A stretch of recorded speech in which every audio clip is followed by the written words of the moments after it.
शक्तिमान पिता धन्यवाद करते हैं आज के सुंदर बाइबल दिन के लिए। खुदावन हरी को बड़ी बरकत दे, आशीष कर पिता यीशु नाम से मांगते हैं, आमीन। हम पढ़ेंगे दूसरा शमूएल पहला अध्याय।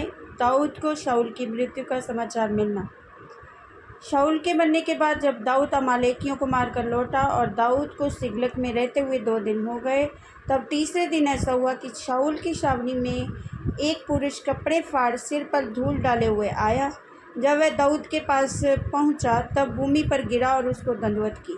दाऊद ने उससे पूछा, तू कहाँ से आया है? उसने उससे कहा, मैं इस्राएली छावनी में से बचकर आया हूँ। दाऊद ने उससे कहा, वहाँ क्या बात हुई, मुझे बता। उसने कहा, ये कि लोग रणभूमि छोड़कर भाग गए और बहुत सारे लोग मारे गए और शाऊल और उसका पुत्र योनातान भी मारे गए हैं। दाऊद ने उस समाचार देने वाले जवान से पूछा, तू कैसे जानता है कि शाऊल और उसका पुत्र योनातान मर गए? समाचार देने वाले जवान ने कहा, संयोग से मैं गिलबो पहाड़ पर था तो क्या देखा कि शाऊल अपने भाले की टेक लगाए हुए है, और फिर मैंने ये भी देखा कि उसका पीछा किए हुए रथ और सवार बड़े वेग से दौड़े आ रहे हैं। और उसने पीछे फिरकर मुझे देखा और मुझे पुकारा। मैंने कहा, क्या आज्ञा? उसने मुझसे पूछा, तू कौन है? मैंने उससे कहा, मैं तो अमालेकी हूँ। उसने मुझसे कहा, मेरे पास खड़ा होकर मुझे मार डाल, क्योंकि मेरा सिर तो घूमा जाता है परंतु प्राण नहीं निकलता। तब मैंने ये निश्चय जान लिया कि वे गिर जाने के पश्चात नहीं बच सकता। उसके पास खड़े होकर उसे मार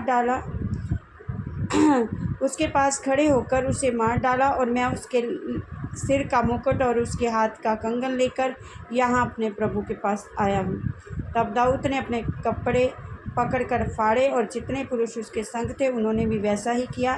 और वे शाऊल और उसके पुत्र योनातान और यहोवा की प्रजा और इस्राएल के घराने के लिए छाती पीटने और रोने लगे और सांझ तक कुछ न खाया। इस कारण वे तलवार से मारे गए थे। फिर दाऊद ने उस समाचार देने वाले जवान से पूछा, तू कहाँ का है? उसने कहा, मैं तो परदेसी का बेटा अर्थात अमालेकी हूँ। दाऊद ने उससे कहा, तू यहोवा के अभिषिक्त को नष्ट करने के लिए हाथ बढ़ाने से क्यों नहीं डरा? तब दाऊद ने उस जवान को बुलाकर निकट जाकर उस पर प्रहार कर तब उसने उसे ऐसा मारा कि वह मर गया। और दाऊद ने उससे कहा, तेरा खून तेरे ही सिर पर पड़े, क्योंकि तूने ये कहकर कि मैंने ही यहोवा के अभिषिक्त को मार डाला, अपने मुँह से अपने ही विरुद्ध साक्षी दी है। तब दाऊद ने शाऊल और उसके पुत्र योनातान के विषय विलाप गीत बनाया और यहूदियों को ये धनुष नामक गीत सिखाने की आज्ञा दी। ये याशार नामक पुस्तक में लिखा हुआ है, ही इस्राएल तेरा श्रोमणी तेरे ऊंचे स्थान पर मारा गया। हाय शूरवीर कैसे गिर पड़े हैं, गत में ये ना बताओ और ना अश्कलोन की सड़कों में प्रचार करना, ना हो कि फलिस्ती स्त्रियां आनंदित हों, ना हो कि खतना रहित लोगों की बेटियां गर्व करने लगें।